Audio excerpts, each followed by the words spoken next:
Reminder na yun na parang, am I really good at it? Pero maganda yun na tinatanong mo yung sarili mo. Parang nasa self-check mo lagi.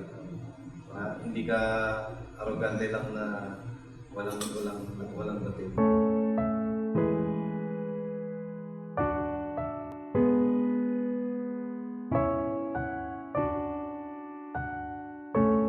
So little context lang sa question ko. Kasi growing up, parang feel ko palagi akong napapaulan ng praises.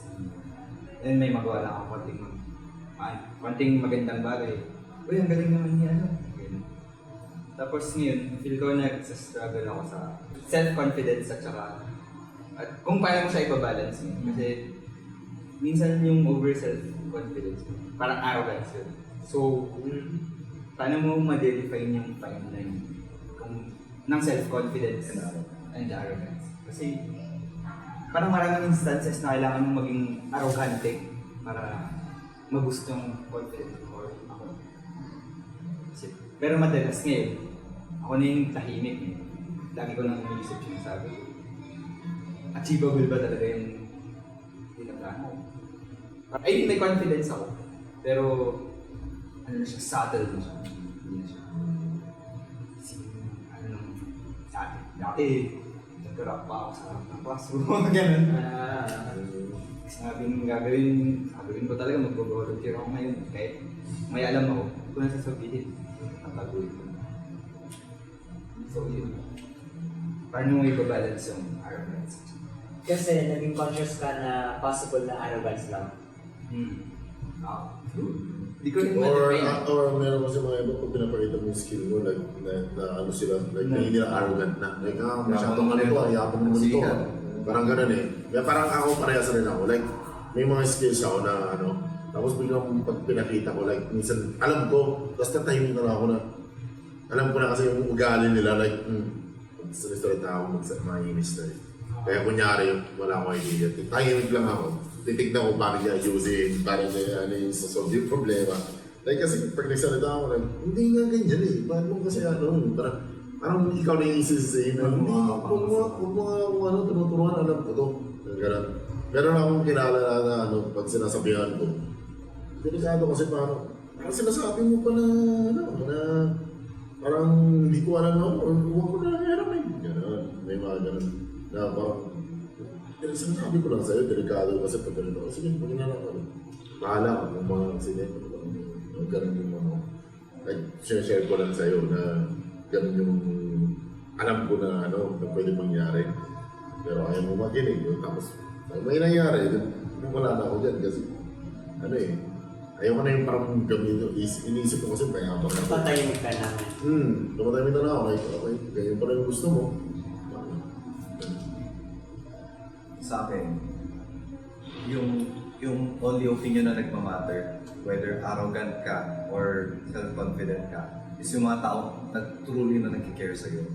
Yung ibang tao na sasabing arrogante ka, doesn't matter na yun. Wala ka nang pakialam ng labas na yun. Bahala silang umisip na arrogante ka. Pero pag yung mga tao na talagang nag-care sa'yo, mga nagtamaan sa'yo, sinabi sa'yo na, uy, medyo marami na naman na. Mabigat na yun. Medyo kailangan na siguro ng i-review. Pero yung iba, na alam mo ng Pilipino, diba? Nature natin yun eh. Mayabang, pasikat. Kailangan mo i-filter out. Pero may mga moments na kailangan mo kasing maging confident din. Tapos ngayon naman, nag-feel na ako maging confident sa mga moment ngayon. Dahil dun sa... Oo, security. Kailan mo ba kailangan, siguro paano mo i-master na kailangan confident ako ngayon? Alam mo yun? Kasi hindi ko na ma-apply. Ay, nanggaling din ako. Elementary, sobrang overachiever. Tapos, nag-diminish yung high school lang. So, talagang to the point na tinawag sa background.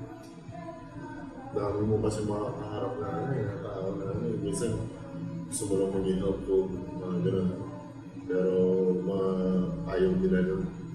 Parang gusto naman na sila muna. Parang kahit alam mo may mangyayari na ano.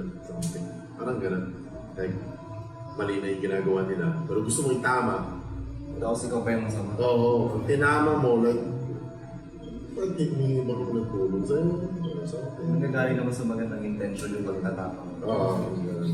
Pero mga iba, like, experience ko sa work. Like, uy, bago ka lang, like 1 year ka pa lang ako.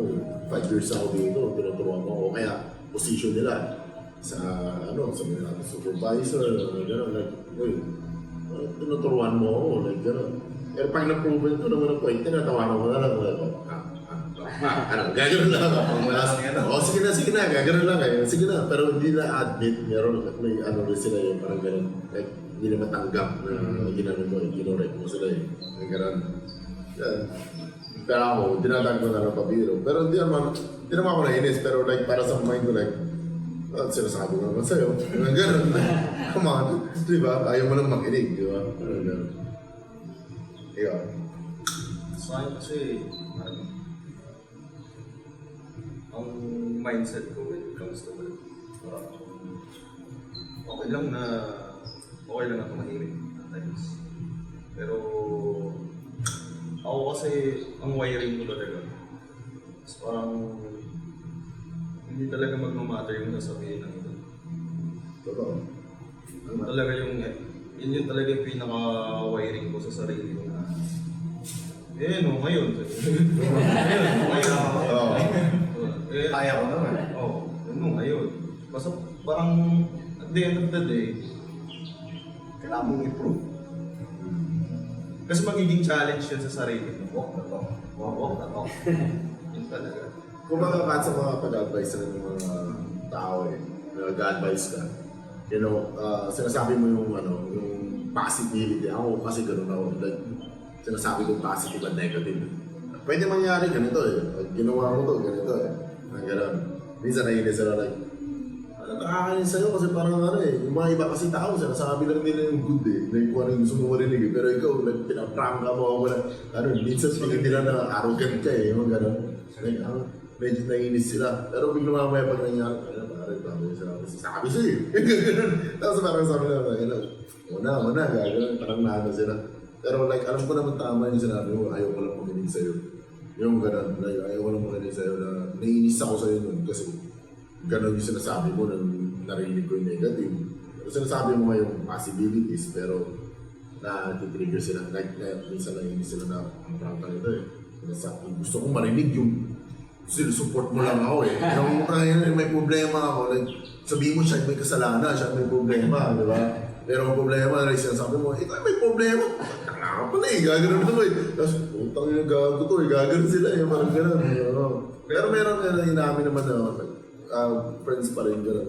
Na like, tawa na sila like, sa'yo ko lang narinig yung ganito, yung gano'n. Sasabi mo yung totoo na kung para sa mga iba. Pare-parehas sila na sinasabi. Gano'n support lang. Kaya may tinatawag na constructive criticism. So parang by means of that, parang ikaw na mismo sa sarili mo mag-filter out kung magiging constructive pa siya or makakasira sa'yo. Kumbaga, kung ito sa video na to, may nag-comment ng masama na sa'yo yun, di ba? So, tapos may nagsabi ng advice, okay, we'll take it. Ganun eh. Depende. Huwag mo mahayaan na yung ibang tao yung mag-dictate kung paano ka kumilos. Kung paano ka sa'yo. Huwag mo hayaan na ibang tao yung mag-dictate. Yun yung tignan mo rin yung mga tao na gusto yung para i-balance mo. Tignan mo yung tao na pag nakita mo na gano'n siya, like 3 beses mo na naturuan tapos pero gano'n lang lagi nanginis sa'yo. Huwag mo na yan. Hayaan mo na. Like, pabayaan mo na or what. Like, bahala na, diba? Marunong ka pala eh, di gawin mo. Huwag ka na magtanong sa akin. Diba? Huwag mo pa tinatanong sa akin kung alam mo pala ginagawa mo, diba? Yan yun, parang gano'n. Pero ang core kasi talaga niyan, ang core niyan, ng self-confidence. Or kung paano mo masaswitch on and off kung kailan mo siya ilalabas is you should know yourself. Capabilities mo. Kung kaya mo naman. Kung kaya mo naman, why not? Di ba? Ba't mo sasayahin? Kaya mo. Kung hesitant ka, parang, ibig sabihin, parang hindi siya there's something wrong. Parang reminder na yun na parang am I really good at it? Pero maganda yun na tinatanong mo yung sarili mo. Parang nasa self-check mo lagi. Hindi ka arrogante lang na walang dating, walang lakay. Maganda kasi maging confidence eh. Kahit kung ano yan, gusto mo maging YouTuber or whatever. Diba?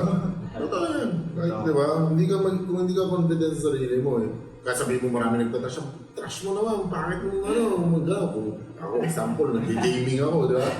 Kaya, pangit ang game mo, may nagkaroon, nagpapit na ako. Boo, this game is sucks, sige ka. Pero kaya, marami naman nanonood na iba, gusto naman nila. Nag-iba siya. Kasi yun parang, para sa akin, wala siyang tamang step-by-step process. Kaya ako lang master. Parang ikaw mag-figure out on your own. Kasi ako kahit hindi ko Hindi ma-explain. mo makakontrol rin kasi. Hindi mo kasi makakontrol mo. Self-confidence, diba? Kung paano ka naniniwala sa sarili mo. Paano? Naniniwala na Oo, naniniwala. Kasi kung hindi ka magagawa kasi sa... Kung nalandun na sa movie. Parang nag-freeze ako. Hesitant. Pero alam ko naman gawin. Nagawa ko na ilang beses. Wala nang kaso yun. Wala na kaso. Ang love life yan. Ibibuild na. Parang naniligaw ka, pero nahiya ka lang sabihin ah. Practice mo, masasama mo. Arrogant ko sa iba, pero pero pag mahal mo, shit. Ewan mo kung Ang isipin na to, sabi niya. Oo. Focus ka lang sa sarili mo. Self-improvement lang. Pero minsan, pag kung love yan, okay. Maraming tao gusto lang ibaba ka eh. Akala ko sa love eh. Kung love yan eh, pag arrogant ka na, para malaman mo ang sagot. Gano'n. Oo, man. Sabihin mo na yung tini mo, gano'n lang, bahala na, gagi. At saka piliin mo rin yung avenue, for sure. Piliin mo yung avenue, like, pag dito ba ako sumampa, pinakita ko yung skills ko, magiging arrogant, di ba yung dating ko? Minsan, factor yun. Relate sa trabaho ba Alam mo yan? yun? Ewan ko kung sa may nani. Yeah, alam mo. Pero kung sa trabaho, yun. Tama yun sa kasi, gawin mo ng trabaho. Gawin lang. Kasi alam mo naman yung tamang paano yung ano eh, natutunan mo eh. Confident ka lang eh. Gawin mo lang. Hindi ka magiging confident kung hindi mo. Kaya mo mag-isip yung mga iba na, yabang mo, ano, sip-sip yata sa boss, gusto ng boss eh. Di ba? Sip-sip ng boss, laging tinatawag. Kaya mo yun. Tapos, So, ako, medyo out of topic lang na nakakatuwa, pre. Ako kasi, yung tingin ko sa kanya, ito lang, confident and shits. Na, Same. totoo, pre. Na ito, mawawalan ba ito ng yung sa harap na, kasi kung kunwari babalik ako sa panahon ko na edad niya, hindi ko kaya humarap sa ating akbat. Oh. Hindi ko kaya makipag-usap sa babae mo. Hindi ko kaya humarap dun sa yung mga babae na yan, na nandito. Hindi ko kaya humarap. Oh? Hindi ko, ako, I mean, personal. Ano lang, kasi kayo kumbaga parang inaano na ganito para maging confident. Ako, inaamin ko na ako, hindi ako naging confident all throughout. Yun yung pinapoint ko ngayon. Hindi ako naging confident all throughout. Na gusto ko lang malaman mo na yun yung tingin ko sa'yo ngayon. Medyo Does it make sense na sa edad mo na ito tinatanong mo sa amin to? Hindi ko tinanong. Hindi ko tinanong to nung panahon mo. Ay, nung panahon ko na panahon mo. Ilan ka? 20? Or 24 years old ako. Nagdodota lang ako na nandun ako, nagtatago ako dun sa Dota. Hindi ka tinanong yan sa sarili ko, pre. I mean, I'm not confident those times na that age. I was not. So, ang punto ko, pre, that part na ikaw tinatanong mo sa sarili mo yan, kudos to you. Ako, hindi ko tinanong sa sarili ko noon. Nagdodota lang ako. Pero like, inaano ko, hindi ko iniisip yun eh. Kudos to you, pre. You've been thinking about that. Don't pressure yourself. Overthinkers. Just overthinking. Kanina pa ako kailangan. Overthinkers. Ako naman, meron ako mga ganyan pero hindi ko sinasabi. Never ko sinashare. Kasi yung mga kasama ko rin ng mga 19 na pataas. Ano na yung mga nasa age 29 na, 30, gano'n. Parang nasa age na din ngayon. So yung mga nakakasama ko sa inuman, mga gano'n. Tapos parang sila na yung nag-advise, parang ginayaan ko na, yung parang ako na lang, okay, yung gano'n lang. Kasi kahit meron na akong mga, parang yun, hindi ako confident rin na i-share. Na parang kasi alam ko pag sinabi ko, like ako yung, hindi ba, ako pa eh. Parang gano'n eh. Parang yung mga narinig ko na, kulang ko 3 years kasi yung mga gano'n. Parang, yun, parang, yun yung ko pag meron kasi mga age na, parang yun binibase nila sa age nila. Like, sa akin kasi experience. Pero yung like that age ko ngayon, hindi ko sinasabi na, yung bata ka pa eh. Yung gagawin ako, hindi. Wala yun sa ito. Kasi sa akin, iba yung experience mo, iba yung pinagdaanan mo ng age mo, iba yung pinagdaanan mo. Kaya hindi ko sinasabi, marami pa mga hindi mo pa naranasan yung mga ganun. Para sa akin, like, shit yan. Like, sasabihin ko yun, like, ba't ko sasabihin ko? Baka ikaw, mas mayaman ko sa akin ngayon. Diba, mayroong mga 21, 22, like, mayaman na ako ngayon sa'yo. Ano sasabihin ko sa'yo? Magtanda ka na, ganyan din, diba? Like, what the fuck, diba? Yan yung hindi, kaya para sa akin, like, hindi ko pwede sabihin yung mga ganun. Cheers. Cheers.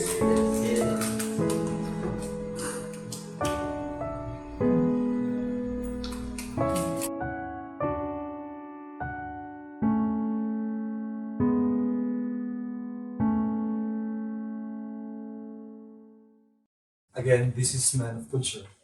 Thank you guys for watching. It really means a lot. Please like, share, and subscribe. And if you have thoughts, comments, and future topics that we can discuss, comment below.